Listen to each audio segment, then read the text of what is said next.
Aujourd'hui, je vais te partager 4 qualités qui sont fondamentales pour être entrepreneur.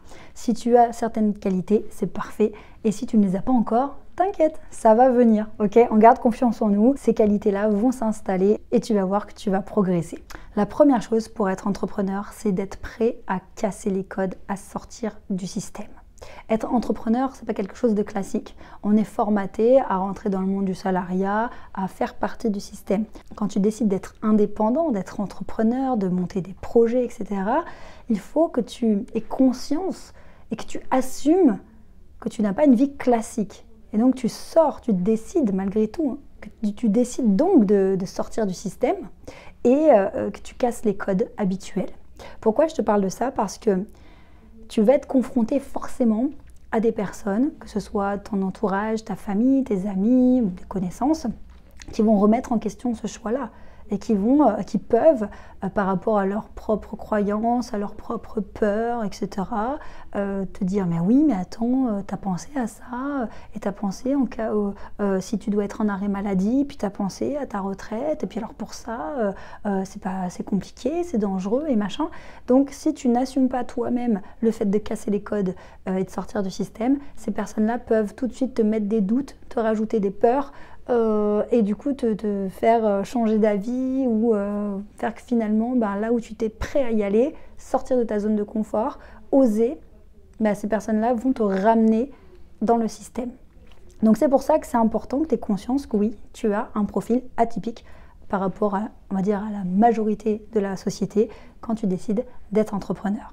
Maintenant, on va voir le deuxième point. Et juste avant, si tu veux développer ton charisme, ton leadership, tes compétences en communication, que ce soit en one-to-one, dans le relationnel, que ce soit en vente, que ce soit pour te présenter, si tu veux développer aussi tes compétences en prise de parole en public, eh bien tu es au bon endroit et je t'invite vraiment à t'abonner à cette chaîne puisque je te partage mes conseils au quotidien et je fais le maximum pour t'aider à avancer. Donc maintenant, la deuxième qualité pour être entrepreneur, c'est d'être prêt à se prendre des non en pleine tête et à vivre des échecs. L'idée, c'est pas d'être défaitiste et se dire de toute façon, je vais connaître des échecs, ça va être dur, etc., ça va être laborieux, pas du tout. C'est juste avoir conscience que ça fait partie, ça peut arriver. Quand on est entrepreneur, on tente des choses. Parce que si tu ne tentes rien, il ne se passe rien. C'est comme si tu mettais en place un service, un produit et que tu attendais que les gens comme ça viennent spontanément te voir. Tu vas avoir besoin de parler de toi, de montrer que tu existes, de montrer, de prouver que ça a un intérêt, etc. Donc il y a vraiment cette énergie où on est dans l'action en tant qu'entrepreneur. Sinon, il ne se passe rien. Mais malheureusement, quand tu es dans l'action, tu tentes des choses, tu envoies des messages, tu passes des coups de fil, tu fais des propositions. Tu peux pas avoir 100% de réussite. Il y a forcément des gens qui vont pas te répondre ou des gens qui vont te dire non. Et ça, c'est important que tu sois prêt et que tu dises ok, ça fait mal à mon ego. Peut-être que je suis déçue, peut-être que je suis triste, peut-être que je suis frustrée, peut-être que je me sens un petit peu ridicule, voire humiliée, voire non considérée. Mais ça fait partie du chemin. Et c'est en frappant à toutes les portes qu'au bout d'un moment, il y en a une qui va ouvrir. Mais si tu frappes à une première porte et parce qu'elle n'ouvre pas ou parce qu'on te la ferme en pleine tête, tu abandonnes, bon, c'est mort, tu ne peux pas être entrepreneur. La résilience, en fait, c'est vraiment fondamental pour être entrepreneur. C'est le côté, je tente, j'y vais, ça ne marche pas là, je vais ailleurs. Je tente, j'y vais, ça ne marche pas là, je vais ailleurs. Et d'ailleurs, j'ai créé cet outil, pour t'en rappeler, c'est très simple, c'est les 3 P de l'entrepreneur. J'ai fait justement une vidéo qui t'explique ça en détail, donc je t'invite à aller voir cette vidéo sur la chaîne et à t'abonner à la chaîne. C'est vraiment important parce que on parle de mindset et c'est pas pour rien. Le mindset de l'entrepreneur, c'est vraiment quelque chose qui va te pousser à l'action, qui va faire que tu te relèves quand tu connais un échec, qui va faire que tu gardes confiance en toi quand personne te répond et ça va te pousser à continuer d'avancer. Et juste avant de passer à ce point numéro 3, je voulais te rappeler que je t'offre un bilan personnalisé qui est offert. Si tu as des difficultés dans ta communication, que ce soit pour te présenter, pour te vendre, pour faire du réseau, pour être à l'aise lorsque tu dois communiquer avec les autres, ou même sur les réseaux sociaux, quand il s'agit d'être visible, si toutes ces choses, ce sont vraiment des difficultés, des freins à ton développement, je t'invite à prendre rendez-vous pour avoir ce bilan personnalisé. Tu auras au téléphone une personne de mon équipe et tu pourras lui expliquer ta situation, ton projet, ce que tu veux faire, quels sont tes objectifs et on va faire notre maximum pour t'aider. Donc pour ça, il te suffit de cliquer sur le lien sous cette vidéo, tu prends ton rendez-vous et c'est totalement gratuit. Donc le 3e point, c'est le fait d'être coachable. Coachable, ça veut dire avoir la capacité à se faire coacher. Ça veut dire que tu acceptes que quelqu'un remette en question ta façon de faire ou ta façon de te comporter ou ta façon de voir les choses. Ça ne veut pas dire qu'on va te critiquer, dire que ce que tu fais c'est pas bien, que tu es nul, etc. Pas du tout. Ça veut dire avoir cette capacité à entendre un enseignement, de nouvelles techniques, de nouvelles façons de faire et pouvoir comme ça avoir cet esprit critique, même si c'est en dehors de ta zone de confort, même si c'est quelque chose que tu n'aurais pas osé faire, te dire ok, je vais écouter cette personne parce que cette personne a accompli ce que moi je veux accomplir, donc elle sait faire, elle l'a déjà fait concrètement, voilà, c'est réel, ou cette personne a des compétences que moi je n'ai pas du tout, et donc avoir cette capacité à dire ok, c'est pas un truc que je fais habituellement ou c'est pas un truc que je vais faire facilement, mais allez, j'applique les conseils qu'on me donne. Et ça peut paraître quand même bizarre de se dire bah oui, si tu es entrepreneur, il faut quand même que tu sois prêt à apprendre, c'est la base. Mais il y a certaines personnes qui vont par exemple faire une formation et puis elles vont dire bah voilà, moi j'ai appris ça, bah du coup c'est comme ça. Voilà, je fais comme ça. Et puis ces personnes, elles voient que ça fonctionne pas et elles vont pas être en capacité de remettre en question les choix qu'elles ont fait avant ou de se dire bah peut-être que c'était peut-être pas la formation qui était la plus adaptée, il faudrait peut-être que je fasse autre chose.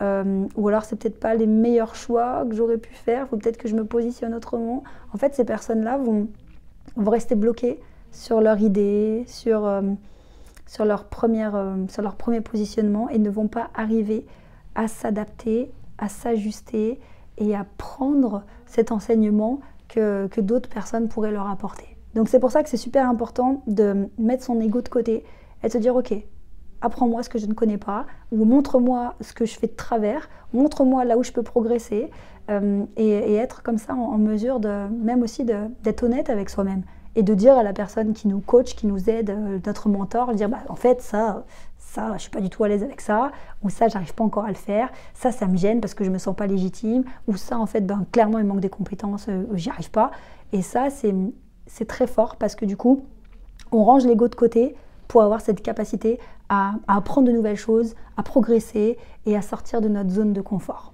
Maintenant, le 4e point de cette vidéo, c'est très important. C'est quelque chose dont je n'avais pas conscience et à force de prendre du recul sur ma façon de réagir avec mon entourage, je comprends en fait, ça a pris du sens. Le 4e point, c'est d'être solide dans ta vision. Quand on est entrepreneur, on parle du fameux why, pourquoi tu fais les choses, et de cette fameuse vision qui est très importante, savoir ce que tu veux, le visualiser, savoir où tu vas, pour avoir ce grand objectif qui va t'orienter. Quand tu as un grand objectif comme ça, on va le découper en plein de petits objectifs, comme un escalier en fait, mais c'est important de toujours avoir cette vision d'ensemble sur là où tu veux aller. Ça peut être à plusieurs années, hein. C'est l'objectif final et global de ton projet.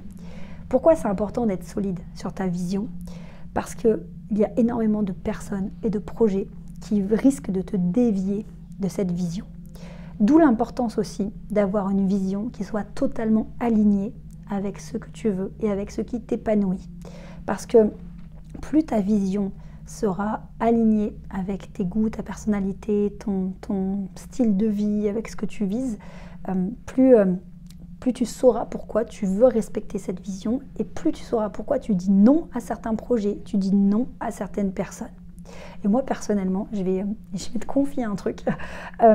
Parfois, dans mon entourage proche, on me dit « Ouais, mais toi, on peut pas te faire de critiques, ou on peut pas, dès qu'on pense pas comme toi, tu t'énerves et tout. » Et c'est vrai que je travaille dessus, je le fais beaucoup moins qu'avant, mais j'ai compris pourquoi je m'énervais. Parce que je mets tellement d'énergie, surtout avant, tellement d'énergie à sortir de ma situation qui était compliquée. Je mettais tellement d'énergie dans cette vision que quand une personne me disait « oui, mais tu devrais faire autrement, oui, mais ça, tu devrais pas faire comme ça », et que en faisant ces propositions qui étaient là pour m'aider, eh bien cette personne me déviait de ma vision. Et je mettais tellement d'énergie, tellement de travail, et de temps et tout le reste pour aller dans cette vision, dans cette direction, que quand on me faisait une remarque, une proposition, quelque chose que moi je voyais comme une critique, où on me disait non mais change de direction, non mais fais autrement, mais non mais fais pas ça, arrête de faire ça, fais autre chose, ben, ça me rendait dingue parce que je sentais qu'on me déviait de ma véritable vision. Et donc je me disais mais non quoi, laisse-moi aller vers cette vision. Et ce qui est terrible, c'est que parfois, et même souvent, l'entourage proche nous donne des conseils pour nous aider, pour notre bien-être. Et donc, quand toi, tu as une vision globale, lointaine, qui est très précise, tu sais pourquoi tu fais les choses, tu mets en place des stratégies. Et quand une personne vient remettre en cause cette stratégie, te dit mais non, mais arrête de faire des trucs gratuits, arrête de faire des partenariats, arrête de faire ci, arrête de faire ça, tu perds du temps, tu gagnes pas de l'argent, etc.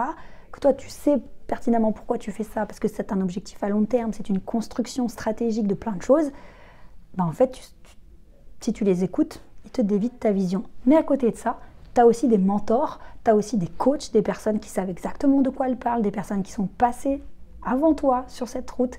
Et là, à ce moment-là, ce sont de vrais conseils pertinents, non pas juste pour ton bien-être ou par amour, mais parce que c'est stratégique. Donc c'est là aussi, c'est pas facile. C'est qu'il faut d'un côté être coachable.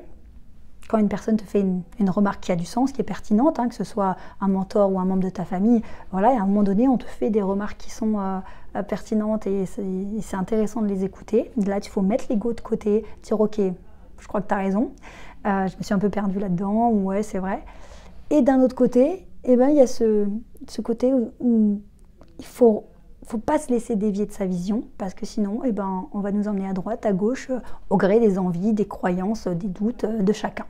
Donc, c'est pour ça que finalement, l'entrepreneuriat, c'est pas si simple à décrire, parce que il y a tellement de choses, il y a tellement de paramètres.